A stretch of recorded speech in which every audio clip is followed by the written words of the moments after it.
Hi friends, welcome to മൂമീസ് vlog. ഇന്ന് ഇവിടെ കാണിക്കുന്നത് ഒരു ഗോതമ്പ് കേക്കിന്റെ റെസിപ്പിയാണ് കേട്ടോ. നമുക്ക് ഓവനും ബീറ്ററും ഒന്നും ഇല്ലാതെ തന്നെ വളരെ പെട്ടെന്ന് ചെയ്തെടുക്കാൻ പറ്റിയ ഒരു ഗോതമ്പ് കേക്കാണ്. എല്ലാവരും വീഡിയോ സ്കിപ്പ് ചെയ്യാതെ തന്നെ ഒന്ന് കാണണം കേട്ടോ.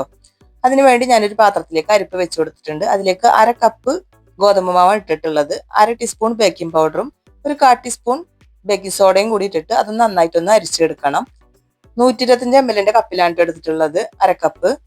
എന്നിട്ട് നന്നായിട്ട് ഒന്നുകിൽ 2-3 തവണ അരിച്ചെടുക്കുക, അല്ലെങ്കിൽ ഇതുപോലെ നന്നായിട്ടൊന്ന് മിക്സ് ചെയ്തെടുത്താൽ മതി കേട്ടോ.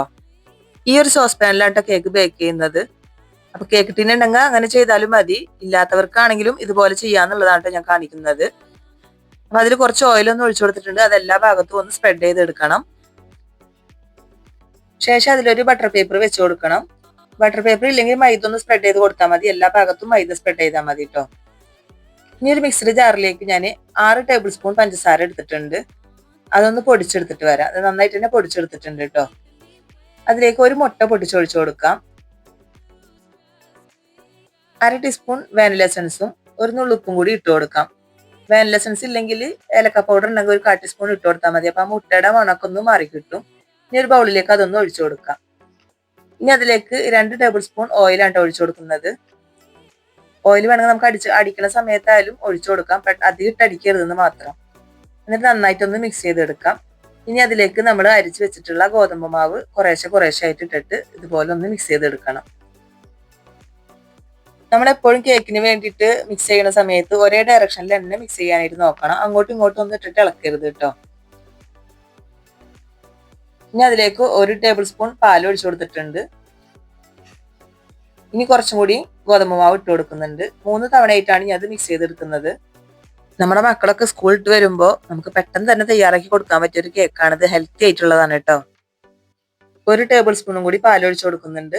എന്നിട്ട് ലാസ്റ്റ് ബാച്ച് ഗോതമ്പ് മാവും കൂടി ഇട്ട് കൊടുക്കാം. എപ്പോഴും കേക്കിനൊക്കെ ബാറ്റർ തയ്യാറാക്കുന്ന സമയത്ത് ഇതുപോലെ ഒരുമിച്ചിട്ട് ചെയ്യരുത്. കുറേശ്ശെ ഇട്ടിട്ട് വേണം മിക്സ് ചെയ്യാനായിട്ട് കേട്ടോ. ഇപ്പൊ ലാസ്റ്റ് ബാച്ചും കൂടി ഇട്ട് കൊടുത്തിട്ടുണ്ട്. ഇപ്പൊ ഈ ഒരു പരുവത്തിലാണ് നമുക്ക് ബാറ്റർ കിട്ടേണ്ടത്.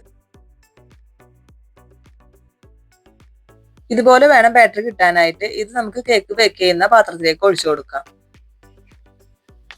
ഈ ഒരു സമയത്ത് എനിക്ക് പറയാനുള്ളത്, വീഡിയോ കണ്ടുകൊണ്ടിരിക്കുമ്പോൾ ഇഷ്ടമായാൽ ഒന്ന് ലൈക്ക് ചെയ്യണം കേട്ടോ. പിന്നെ നിങ്ങളുടെ അഭിപ്രായങ്ങളൊക്കെ കമന്റ് ബോക്സിൽ അറിയിക്കണേ. ബാറ്റർ പാനിലേക്ക് ഒഴിച്ചതിന് ശേഷം അതൊന്ന് ടാപ്പ് ചെയ്തെടുക്കണം കേട്ടോ. ചെറുതായിട്ടൊന്ന് ഷേക്ക് ചെയ്തിട്ട് ഒന്ന് ടാപ്പ് ചെയ്തെടുത്താൽ മതി. അപ്പൊ നമ്മുടെ കേക്ക് ബേക്ക് ചെയ്യുന്നത് ഓവനിലല്ല കേട്ടോ. ഞാനൊരു 10 മിനിറ്റ് മുമ്പായിട്ട് ആ മിക്സ് ചെയ്യുന്ന സമയത്ത് ഒരു പാൻ ഇവിടെ പ്രീഹീറ്റ് ചെയ്ത് വെച്ചിട്ടുണ്ടായിരുന്നു. അതിന്റെ മുകളിലേക്കാണ് ഈ ഒരു പാൻ വെച്ചു കൊടുക്കുന്നത്. നന്നായി ചൂടുള്ള ഒരു പാനാണ്. അതിന്റെ മുകളിലേക്കാണ് ഇത് വെച്ചു കൊടുത്തിട്ടുള്ളത്. ഇത് വെച്ചതിന് ശേഷം മീഡിയം ടു ലോ ഫ്ലെയിമിൽ വെച്ചു കൊടുത്തിട്ട് ബേക്ക് ചെയ്തെടുത്താൽ മതി കേട്ടോ. ഞാൻ ഹോളിൽ ഞാനൊരു ബട്ടർ പേപ്പറിന്റെ പീസ് വെച്ചു കൊടുക്കുന്നുണ്ട്. ഇനി ഒരു 15 മിനിറ്റ് മതി കേട്ടോ നമ്മുടെ കേക്ക് ബേക്കായി കിട്ടാൻ വേണ്ടിയിട്ട്. 15 മിനിറ്റ് കൊണ്ട് തന്നെ ഇവിടെ കേക്ക് ആയിട്ടുണ്ടായിരുന്നു. ഞാനൊരു ടൂത്ത് പിക്ക് വെച്ചിട്ട് നോക്കിയപ്പോൾ അതിൽ ഒട്ടിപ്പിടിച്ചിട്ടൊന്നുമില്ല. നന്നായിട്ട് തന്നെ കേക്ക് ബേക്കായി വന്നിട്ടുണ്ട്. അപ്പൊ ഈ ഒരു കേക്ക് തയ്യാറാക്കാൻ ഒരു ബുദ്ധിമുട്ടില്ല കേട്ടോ. നമ്മളെ ഹെൽത്തി ആയിട്ടുള്ള ഗോതമ്പ് മാവാണ്ടല്ലോ നമ്മൾ തയ്യാറാക്കിയിട്ടുള്ളത്. നല്ല ഹെൽത്തി ആയിട്ടുള്ള കേക്കാണ്. കുട്ടികൾക്കൊക്കെ ഒരുപാട് ഇഷ്ടപ്പെടും. അപ്പൊ ഇതിലേക്ക് നട്ട്സ് ഉണ്ടെങ്കിൽ നട്ട്സ് ഒക്കെ ഇട്ട് കൊടുക്കാം കേട്ടോ. ഞാൻ പ്ലെയിൻ ആയിട്ടാണ് ഉണ്ടാക്കിയിട്ടുള്ളത്. അപ്പൊ നമ്മുടെ കേക്ക് ഇവിടെ തണുത്ത് വന്നിട്ടുണ്ട്. ഡിമോൾഡ് ചെയ്യാൻ പ്രശ്നമൊന്നും ഇല്ല കേട്ടോ. സൈഡൊക്കെ വിട്ട് നിൽക്കണ്ടായിരുന്നു. ജസ്റ്റ് ഒന്ന് ഇളക്കി കൊടുത്തതേ ഉള്ളൂ. നല്ല സോഫ്റ്റും ഹെൽത്തിയും ആയിട്ടുള്ള ഒരു കേക്കാണ് ഇട്ടത്. നമ്മൾ മൈദമാവിലല്ലോ ഗോതമ്പ് മാവിലല്ലോ ഇത് തയ്യാറാക്കിയിട്ടുള്ളത്.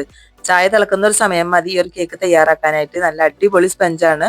അപ്പൊ നമ്മുടെ ഹെൽത്തി ആയിട്ടുള്ള ഗോതമ്പ് കേക്ക് എല്ലാവർക്കും ഇഷ്ടപ്പെട്ടെന്ന് വിചാരിക്കുന്നു. ഇഷ്ടപ്പെട്ടാൽ ഒന്ന് ലൈക്ക് ചെയ്യുക, ഷെയർ ചെയ്യുക, സബ്സ്ക്രൈബ് ചെയ്യുക, ഹൈപ്പും കൂടി ചെയ്തേക്കണം കേട്ടോ. അപ്പൊ നിങ്ങളുടെ ഫ്രണ്ട്സിനും ഫാമിലിക്കും ഷെയർ ചെയ്ത് കൊടുക്കണം. ചാനൽ ആദ്യമായിട്ട് കാണുന്നവരുണ്ടെങ്കിൽ പ്ലീസ് ഒന്ന് സബ്സ്ക്രൈബ് ചെയ്ത് സപ്പോർട്ട് ചെയ്യണം കേട്ടോ. നല്ലൊരു വീഡിയോ ആയിട്ട് നമുക്ക് വീണ്ടും കാണാം. താങ്ക്